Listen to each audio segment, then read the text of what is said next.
All right, from the studios in Fairfax City, we are very grateful that Steve Dillon accepted our invitation that we should. Steve, welcome to my humble podcast. Oh, hi, Claudio. How are you? All good, man. Let's go back to the beginning of your life, Steve. How did you study music? Were you born like in a musical family? You have a piano at home. Your dad was buying records. How were way early in your life? Yeah, not really a musical family as such. My dad was the creative one. He was an artist Got and it. an excellent artist, but not really musical.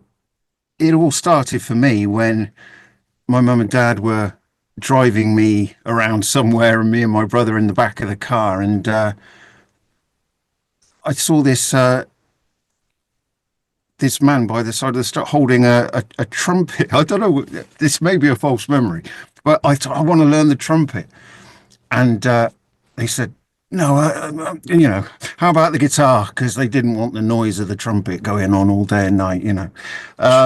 So at the age of 7 or 8, uh, they signed me and my brother up for classical guitar lessons in Swindon. So we, went there every week and, got our grades and studied quite, seriously on that. And that was the start of it, really, was the classical guitar. And they were all my heroes, really, were the classical guitar composers like Carulli and people like that.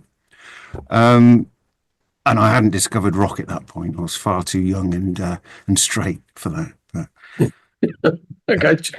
What about in high school? Were you in like any band with your buddies? yeah, well, I mean, when I got to the age of 12, I discovered bands like Hawkwind and Gong and Pink Floyd, which I loved. And Uh, to me, then classical music was old people's music. I subsequently have grown to like it again. I love it now. But then, yeah, I was really into rock. So I formed a school band at the age of 15. I ended up on bass because nobody wanted to play bass because you wouldn't get girls playing bass. So right. I ended up with that. But yeah, I was a guitar. I started as a guitarist, then yeah, just got into a school band, and it was awful, really awful.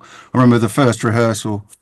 The next day, I had a migraine, and it lasted for about a week. And funnily enough, I think that was my sort of introduction into rock music, really, was that migraine. And I've I never got had you. one since from playing in bands, but yeah, I'll never forget that. Yeah.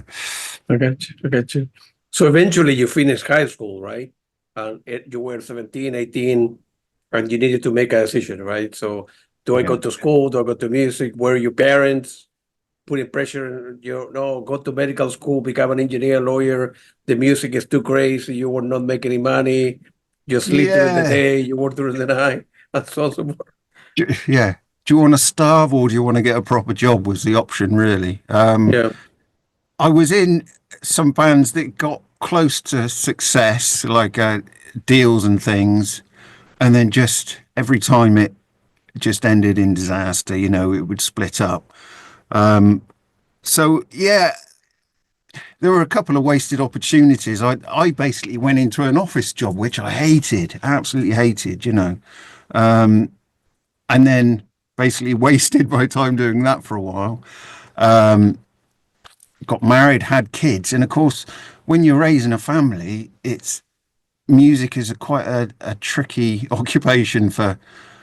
All right, you're going to have tea tonight. I'm going to put food on the table. It's not a guaranteed thing, and so I really held off. I sold all my gear, my guitars, my amps, sold it all, and just knuckled down with work. I was a copywriter by trade, so that's a wordsmith really for marketing, which I still do Yeah.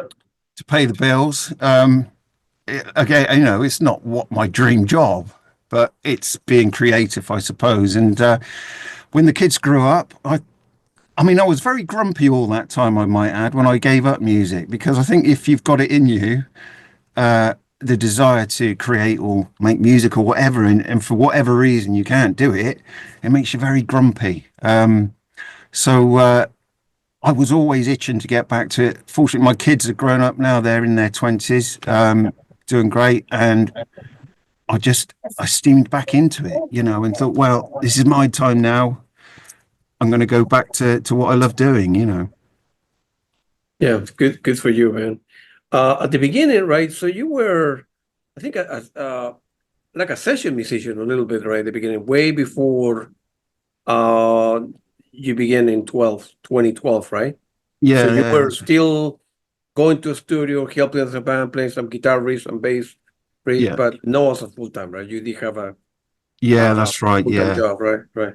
that's right. Do you Yeah. remember what kind of session were you in? Well, it was Any? bass guitar for various different projects. I mean, we're going back a long time now, but I was a bass player, and it was for musicians in the UK and across Europe. Yeah, Um, and I did enjoy the studio work. It was, yeah, it was as I say, it was a bass. It wasn't my, as I say, I fell into bass really because nobody else would play it. So I played that for many years. And then I started doing some work with a chap called Johnny Warman, um, who had an album out and a hit single that he did with Peter Gabriel, called Screaming Jets. So I worked with him quite a lot and in his bands. And that was a great learning experience, you know, and working with a lot of notable session musicians with Johnny and on various recordings and projects like that. So yeah, I kept my hand in doing sessions, you know, now and again, but nothing, you know, that sort of. And it wasn't a daily job for me, you know. yeah, some money here and there, Yeah, some that's right. session here and there. You were working full time, Yeah, but your life turned around because in 2017, of course, you end up doing your self-titled solo album, and you play most of the instrument, yeah. vocal duties and self-release. Man, how you pull that off? That's very hard. Never mind, Uh, playing guitar or playing bass, but playing everything, writing the lyrics, singing, and it's a lot of yeah, work, man. there's a lot of medication involved, you know. Oh yeah. No, I'm joking. Um, it was it was one of those things. I thought, somebody said to me actually, you should do an album, and I thought, oh yeah, that would be a good idea.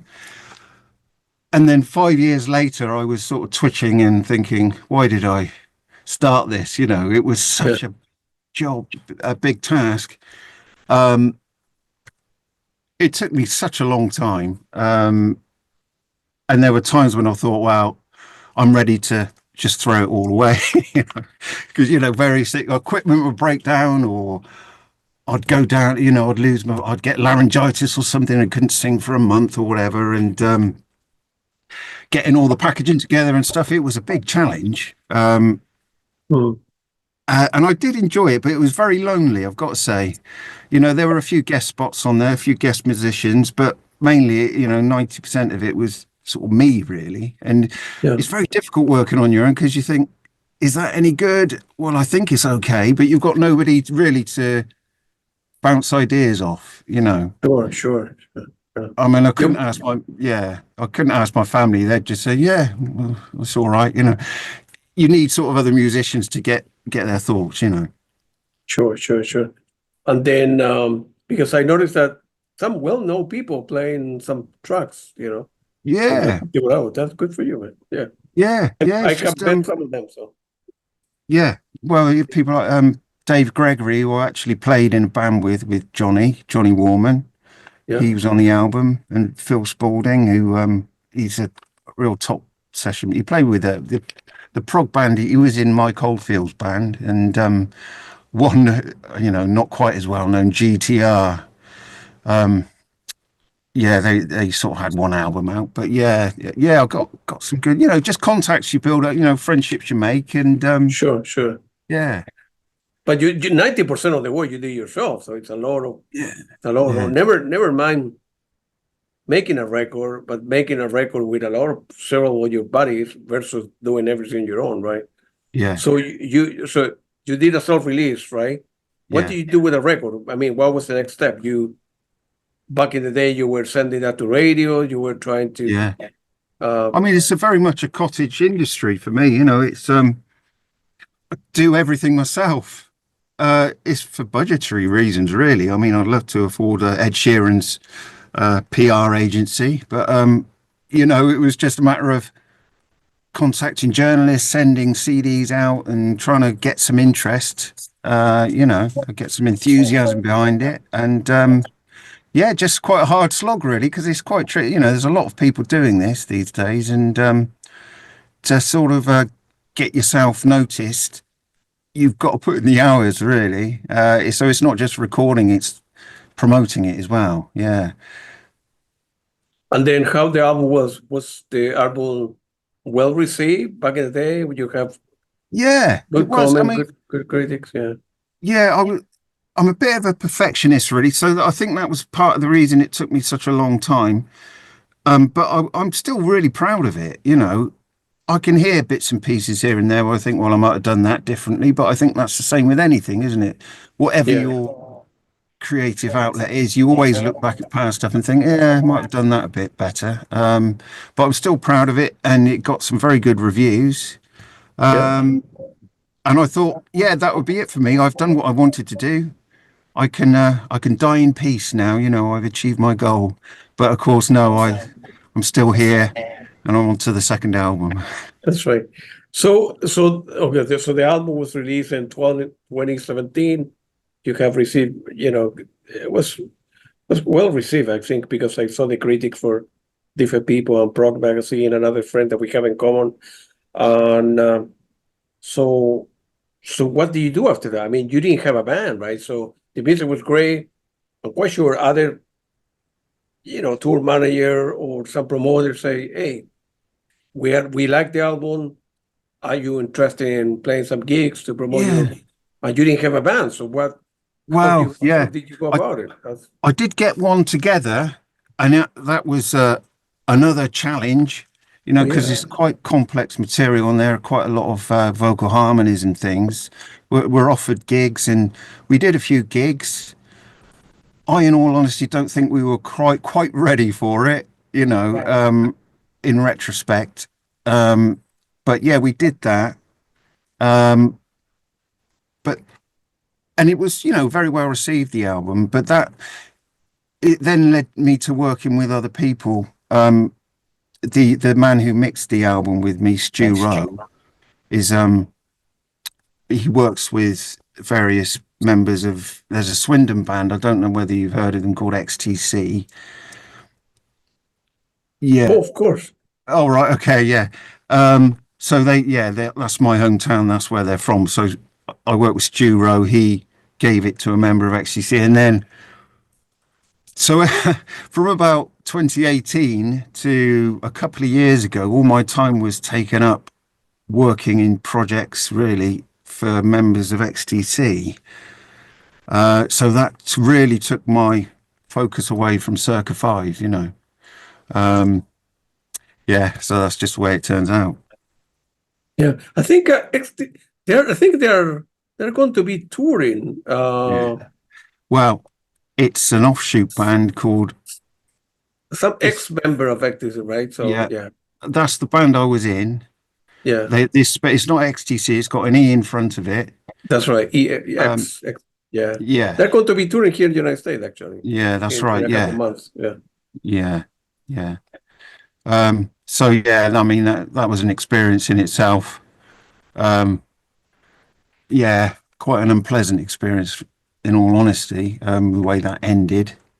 Um, but yeah, it really sort of it took me a year to sort of get back on my feet from that experience, really. Because financially and mentally, it really knocked me to the floor, you know, from that experience, things that had happened. So yeah, it took me about a year to get out, and then I thought, well, that's it. I'm not going to be helping other people fulfill their agendas and their goals in their life for, you know, whatever reasons they have, and being used for their ultimate goals. You know, I'm going to focus on what I want to do. You know, the thing that I've put to the side to help other people out, I'm going to get back to that. So that's what I did. yeah. How difficult it is to be like a musician for you? You know, it's like if you're married, right, you have one person to deal with, right? But if you're in a band of four people, they are like 5 marriages at once, It's Yeah, different people, different personality, different agenda. yeah, Some people don't show up for rehearsal. You need to call them. Hey, we told you at 7. The guy show up at 8, and we want to tour, and blah blah blah. Right? So have you been it's in a band? You sound you know exactly what it's all about, don't you? no, I don't play an instrument. I don't know how to read music. I just listen to our music. Mhm. But it's tough. But I have interview in answer to your question. I have interviews. I don't know, like 700. I have done like 700 interviews. So I Yeah, ask all sure. the questions. It's very difficult. I mean, people Oh, see, yeah, the Genesis, the Pink Floyd, the Led Zeppelin. They have done very well. They're rich and so on. But 95% of the band don't make it. Or they make 100 quid an eye or whatever. That's yeah, which is not much if you wanna, send your kids to school or raise a family, and your wife complain because you're always sleeping during the day, and then don't get home for dinner or something like that. yeah. How you need to really like the stuff to Oh, yeah. be be You've part got of a to. band. Yeah, I think it's a miracle actually that bands ever Yeah. get out and record albums and tour because, like you say, you've got the interpersonal difficulties, like you say, different personalities that you've got to navigate. Um, you've got the problem of the finances, but also the musical ability to be able to, and the desire to do that music. Everybody's got to be passionate about it. And it just takes one of those wheels to fall off, and that's it. It's finished. So it's. I'm impressed by any band really that can release album. Just one album is impressive to me, and then go out and tour and stick together. So yeah, it's a challenge, definitely. Yeah. Well, the money is not that great. No, You no, know, no, if exactly. you break even, or you lose a little bit of money, that's okay. But most bands don't do it. I mean, I'm not telling you anything that you don't know. Yeah, that's right. I mean, it's just That- I've just resigned myself, Claudio, is to thinking, well, I'm not in it to be, said his name earlier, Ed Sheeran, or, a multi mega star like that. A, I'm far too old, and B, I'm far too unfashionable. But also, there's just not the opportunity there to make a living really for them. I mean, I get, like Spotify, if like, I don't know, 2,000 plays in a month will give you like 15p, yeah, which is yeah, even enough to buy a bag of crisps. It's that's right. That's right. You need to. it's yeah, and so yeah, I just want to do what I love doing, and if people like it, and that's payment enough, you know. I see To it have, as I sit here and starve. Yeah, to have pizza and beer money. That's yeah. Well, that would be nice. Yeah, yeah. and get enough gas to drive home. Yeah, I don't ask for much. That would be nice. Yeah, no, I know what you mean. It's very, very tough. Yeah, The album, I was, you know, looking at the lyrics, and the people that play there. Well, of course, Andy, we play with Steve Hackett, and then Johnny with yeah, Peter Gabriel, and big names there. yeah, The album traces the life of a child raised as a psychopath in a secret government organization. What about that? yeah. Yeah, I'm not a conspiracy theorist, I might add. It sounds like. No, I'm not. I had enough of that. I don't abide by any of that stuff. It was just, yeah. Are you asking about the concept then? Are you? Is the Sure, story? sure. Yeah. Um, I was just. It's about 2012, and for some reason I was just fascinated about psychopaths at the time. The fact that a human being can have literally no empathy for anybody, and that complete lack of empathy Mm. allows them to do stuff that an ordinary person would find absolutely horrific and alien to their nature. And it just got me thinking, oh, the traits of a psychopath are actually pretty good for military leaders, business leaders, Yeah. political leaders. Oh, and then you get thinking, Oh, what if the government did an experiment on raising psychopaths and then trying to maneuver them into these leadership positions? Oh, yeah. And so I thought, oh, I could combine the album I was doing with this story, Circu5. And that was all it was supposed to be. It's just an examination of psychopathy. There are certain advantages to being a psychopath.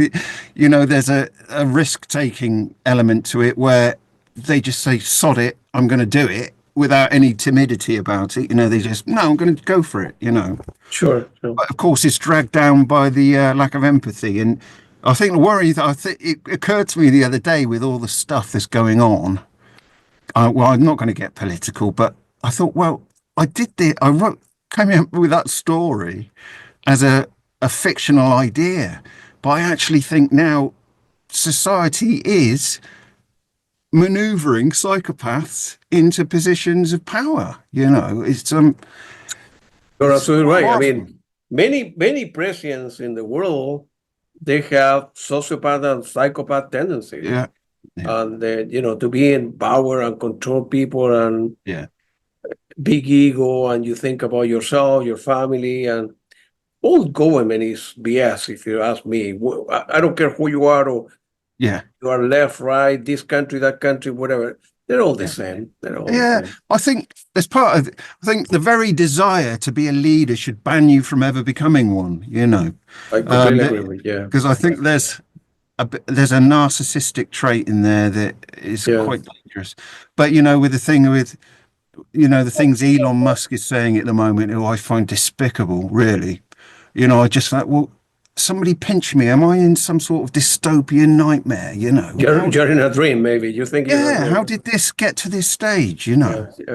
And it's quite depressing. You go on social media and people are supporting this. And so, when did this ever become? How did this become acceptable? How have we ended up here?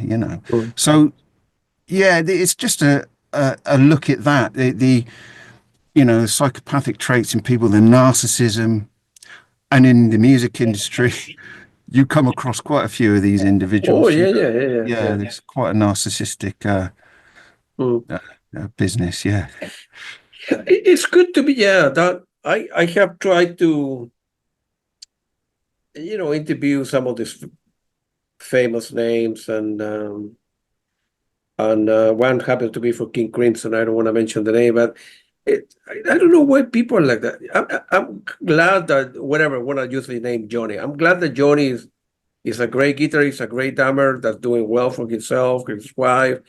But why you need to be such an ass, and be arrogant and this and that? Other people are not. A good example would be Steve Hackett. Steve Hackett, from Genesis, he's the humblest guy. He has been very good to me.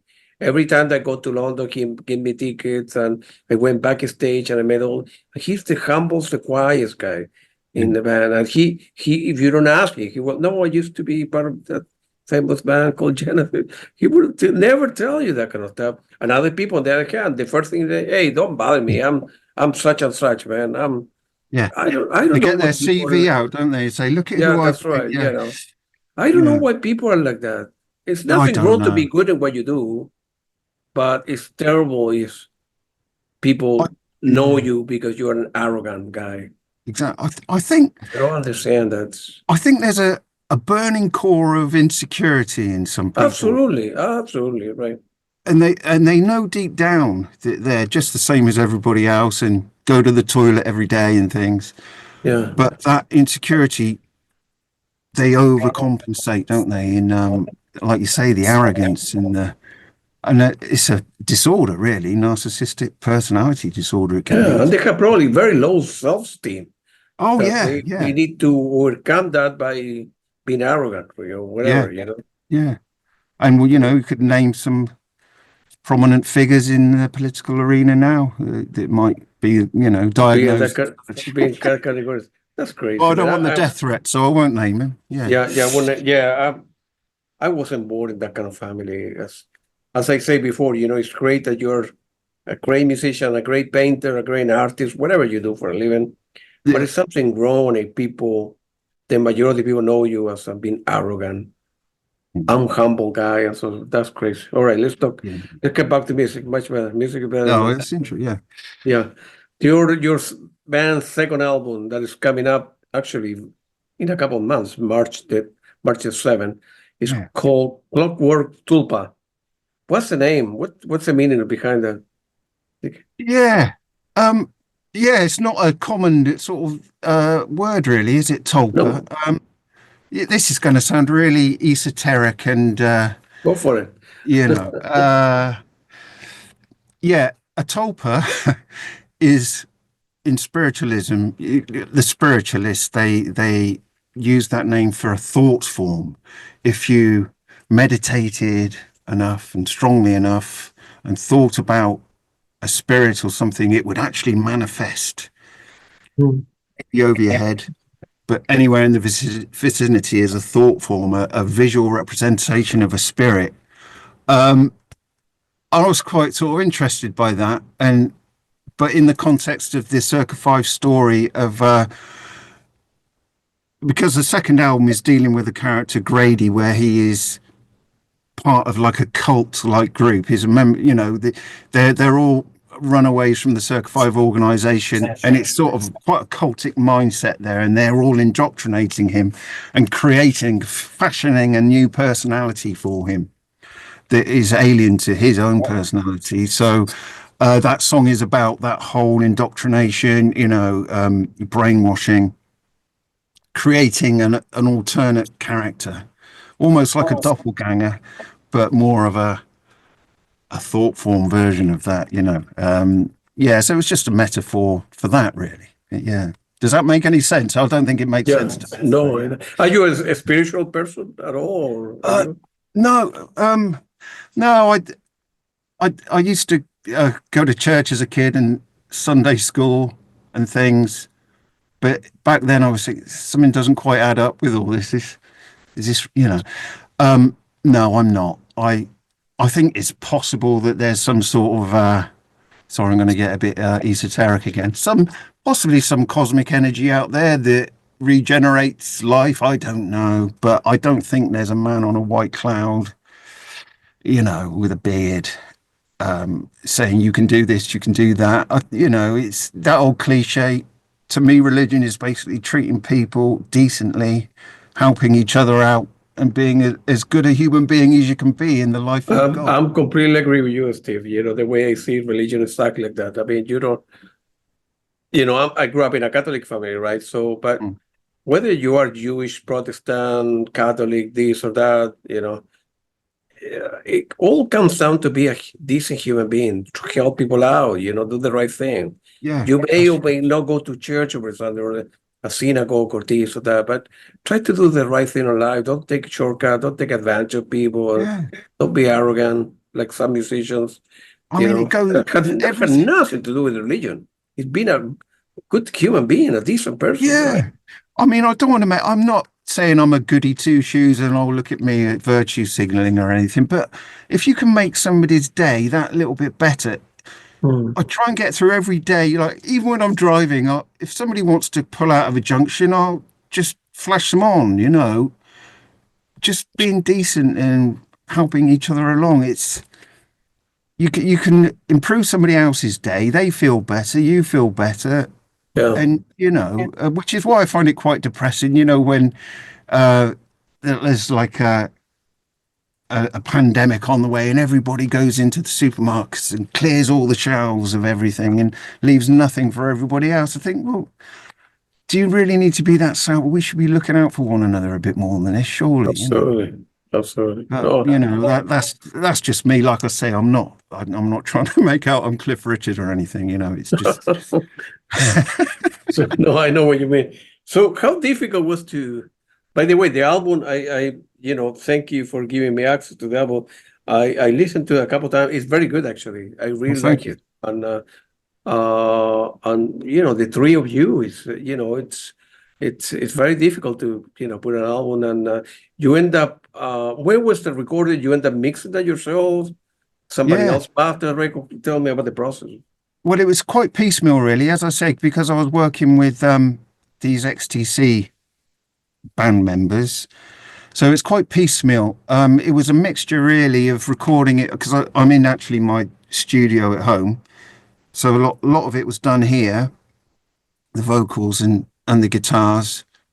But also there's a studio in Swindon. It's a great studio run by a lovely chap by the name of John Bucket, and Earthworm Studio in Swindon.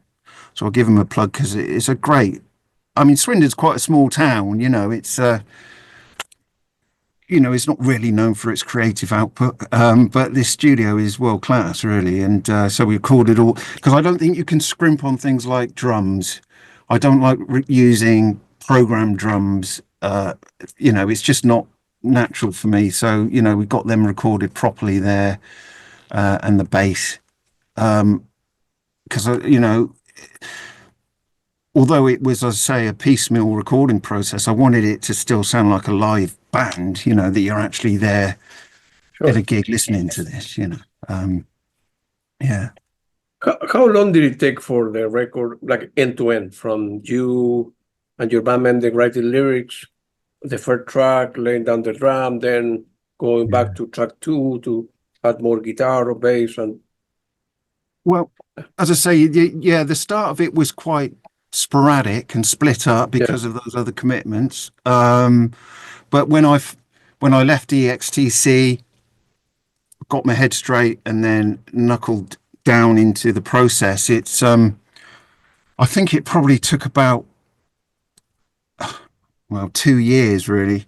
I mean, I'm the main songwriter. This isn't an arrogant thing. It's just the way it's been. Is that because Circu5 was, I came up with it. I'm the main songwriter, so I do the music and the lyrics, and the fellas contribute their parts. I'm not taking away there. It's fantastic. They really added something to this.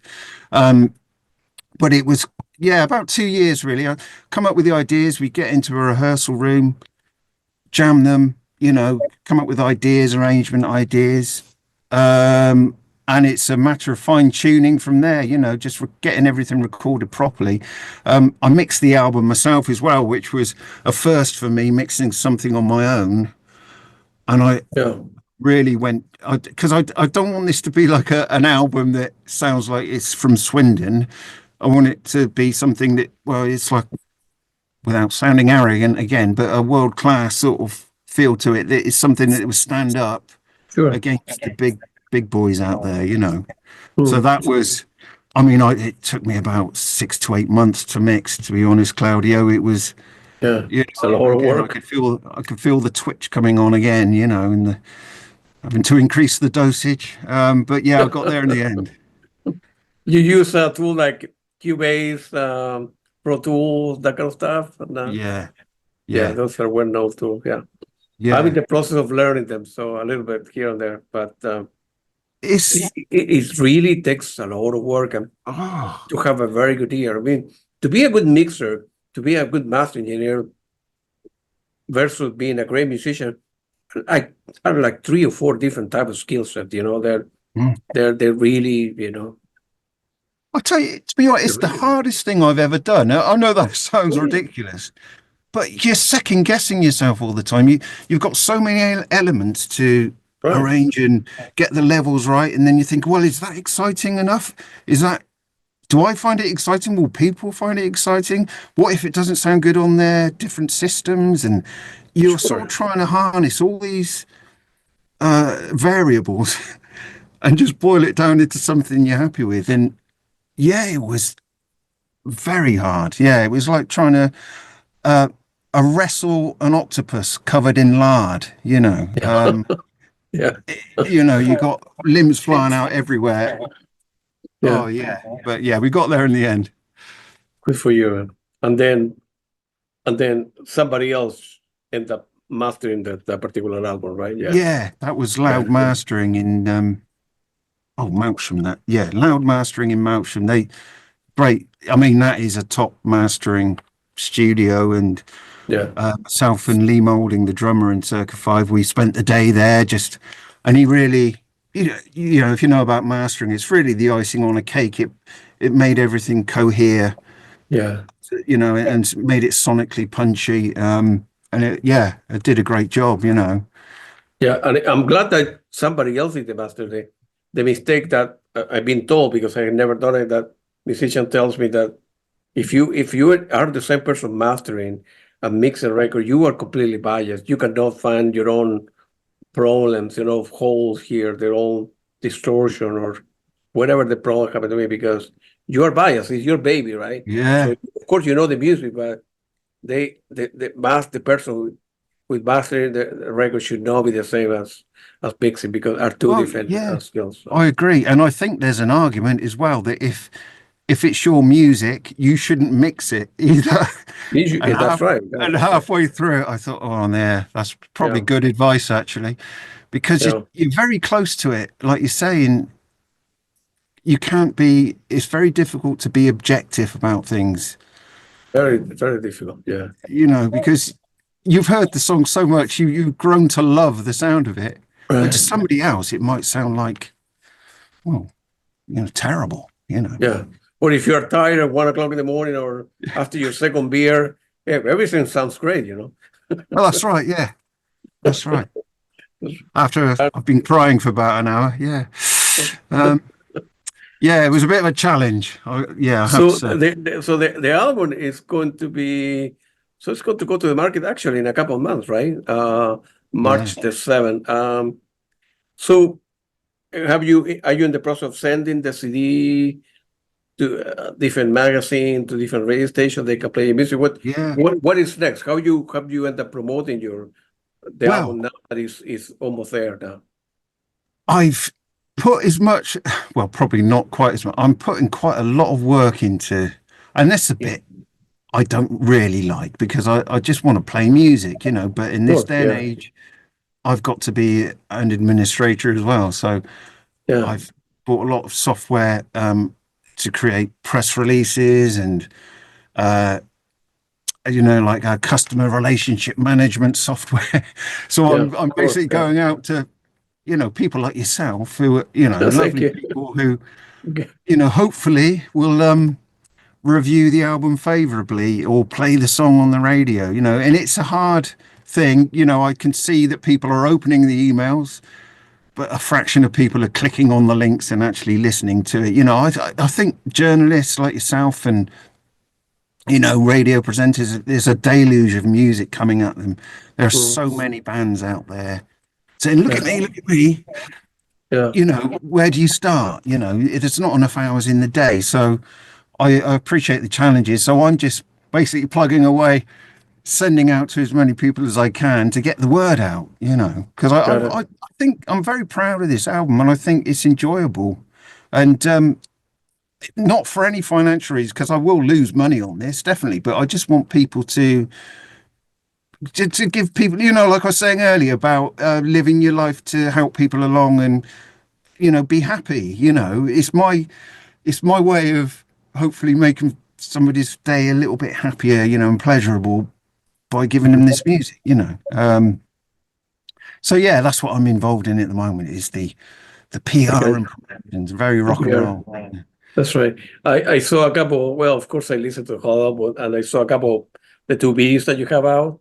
I think it's called Freak Show Train and the Yeah, Skin Machine, and of course they're available on streaming services, and they're yeah. very good, very well done videos. Who ended up Thank you. creating who ended up creating them? You Sorry. hire who ended up creating the videos and filming you guys and Oh, that's a lovely chap, very good friend, Dan Solis. yeah. Um, I'm going to get his company's name. It's Distortion Media, I think, but I may be wrong there. Sorry, Dan.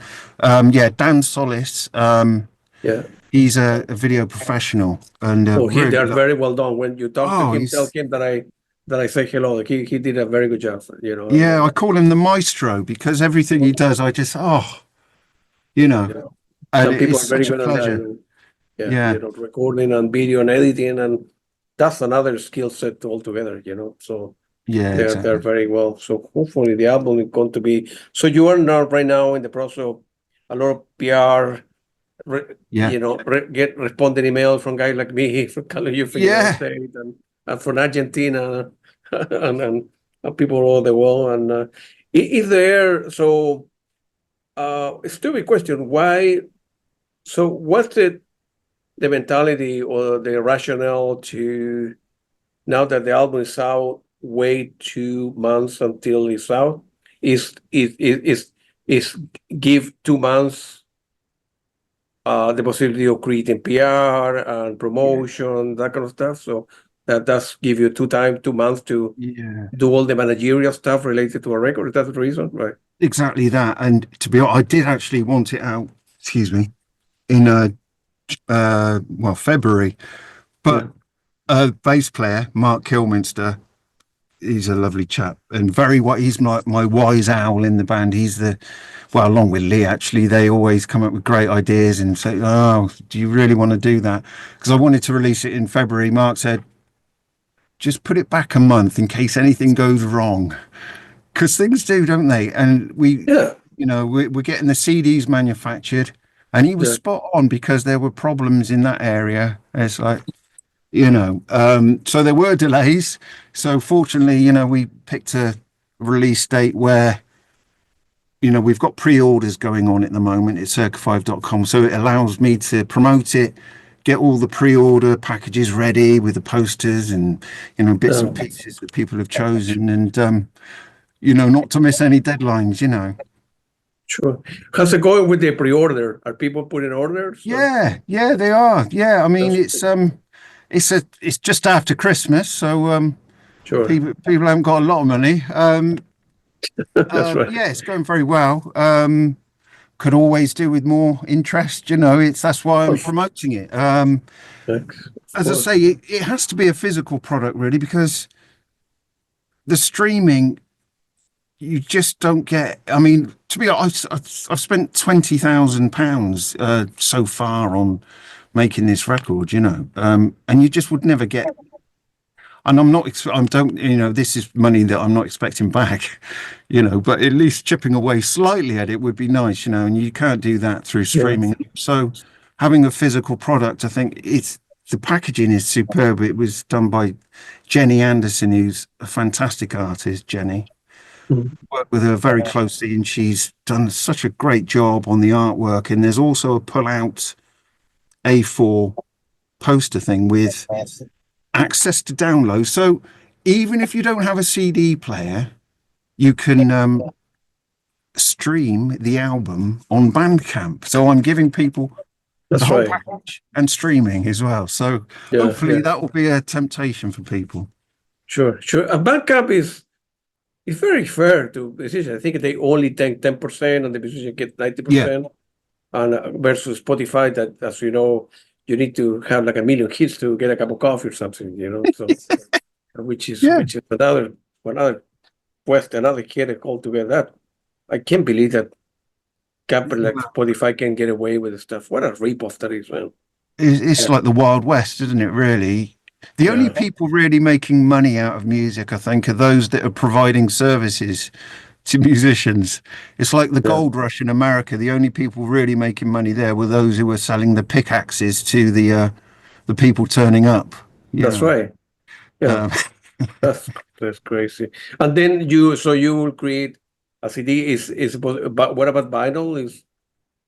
Is there a if there possibility was, of, if you have if enough there interest? was, Because oh, I'd love to because I grew up on vinyl. I know this is an old cliche, middle-aged man talking about the glory days of vinyl, but yeah, I'd sit there with like, I don't know, Space Ritual by Hawkwind and the gatefold thing and the yeah, lyric. I love all that, of and I course, just yeah, I'd love to do it. It's just demand, really. It's very expensive to produce vinyl, but if I did it and only 5 people bought the album, What I do you do mean, with the other bread. 100? Right? Yeah, But if enough people wanted it, then yeah, I'd love to, because I think then I could finally feel like I've arrived, that I've got something on vinyl. Then it's absolutely, yeah. absolutely. And then when the album is out, are you in touch with some promoters and people who can book shows for you? What will be the next step if the Well, sales are there by March? And I mean, that's the thing. I really want to do this live properly. Um, and if I could use this actual podcast to sure, say what we really need because we're a three-piece at the moment, Yeah. and unless I go back to the octopus, unless I was an octopus, there's no way that we could do this live as a three-piece because there are so many harmonies and layers and things, which is great. And I wanted the album to sonically sound like that, but we need a guitar, another guitarist, and a keyboard player, I think. But not just that, also with singing a bit, with singing ability. So if there's anyone out there who is a good guitarist, good keyboard player, and can sing, give me a shout. Go to the website circu5.com, and we'd love to hear from you because yeah, we Is just want to get Circu5 is there a possibility to contact you where somebody can send you an email or? yeah. Did you Yeah. want? Shall I give it to you now or? Yeah, say it Yeah, here. yeah. People. Well, it's I hope this goes. It's info Yeah, at ST yeah, Productions. yeah. That's very pompous, isn't it? That's right. stproductions.co.uk. Gotcha. So just email me and hopefully, we'll sort something out. Yeah, very keen to get out there and play. Mm. Yeah, I imagine that they're gonna be where you live, some venues that you can at the beginning, with a tour manager or some venues give you the chance to, I don't know, play 5, 10 gigs and then take it from there, I suppose. But Yeah. if this, you can do a lot of PR and Facebook and talk to people like myself. But if the numbers are there by March, right? Then a promotion, a venue, or you book it, you can say, well, this guy did very well. They sold, I don't know, Mm, 1,000 copies in the last 2 months. Let's give them a chance, and they are not charging that much money, and then take it from there. I think the music is good. The music is good, thank you. and you should be able to do okay. I don't know if you will. You're I not going to think become so. rich, but you should be able to record and better and Yeah. do well. I mean, you're not going to play in probably in O2 in London, but there's a lot of venues, Yeah, 200, that's right. 300 seats or 500 that you could, Yeah, play. But you guys have experience and I think there's interest out there. I mean, I don't know. I sit in this house and I do this stuff and I don't hear anything back. So I don't know whether people are listening or interested or not. But I mean, we did a gig in Swindon. It was very well attended and I think the interest is there. Yeah, I'd just love to do it. Just go out and have a good time and rock people's socks off. That'd be great. totally. Also, I downloaded, which I found very interesting, the artwork and lyrics PDF that came with Oh, from your yeah. website. It's very, very well done. I really like it. Yeah, I as I say, that was Jenny Anderson, the artist, Yeah, great friend. And we spent a long time actually sitting down talking about the story and the concept behind it. And yeah. Lou Young, who's my partner, did the photography as well. Sorry, I forgot to mention that earlier. But yeah, Lou Young, she's going to kill me if I don't mention her name. Did the photography, brilliant Yeah. photographer. Yeah, and I'm really proud of the art. That's as much part of the experience for me is the art. The whole mythology and the artwork. Because I'm a So, typical middle-aged prog fan. I like that sort of stuff. yeah, yeah. Especially that's the beauty of the vinyl, right? People open and looking at the lyrics, Yeah, looking at the picture, who mastered the stuff, supposed to CD, Playpo. I don't know. It's a different, yeah, or they downloading the MP3. People have, you know, short attention span, so they listen 10 seconds or a track, next. They can oh, listen that's to the the whole problem. album in 1 minute, which is crazy to me.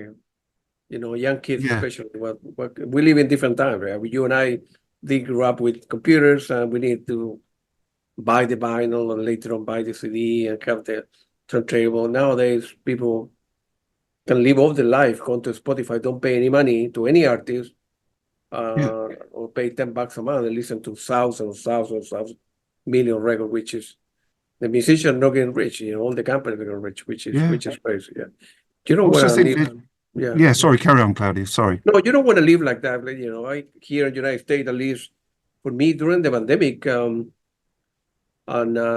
well, tell a story. So during the pandemic, I was working from home, right? And I thought, well, I have a lot of music. I wanna, I cannot go to any tour musician on a tour, and I opened a radio to as a way to listen to my own music. People like it, and then I thought, well, musician on a tour, better start calling people. And that by accident, that I created this YouTube channel, and it have done very well. And I got lucky along the way. So so it's good to buy physical things. It's good I to think so. buy and Yeah. help musicians go to gigs, and Yeah. everybody think that, well, music should be free. According to whom? It's like being I don't know, university free or whatever. How do people get paid? If you want everything Yeah. free, really, I don't. I think people think you press a magic button and then a song is created, yeah, yeah, with AI or something. But and I think a lot of music.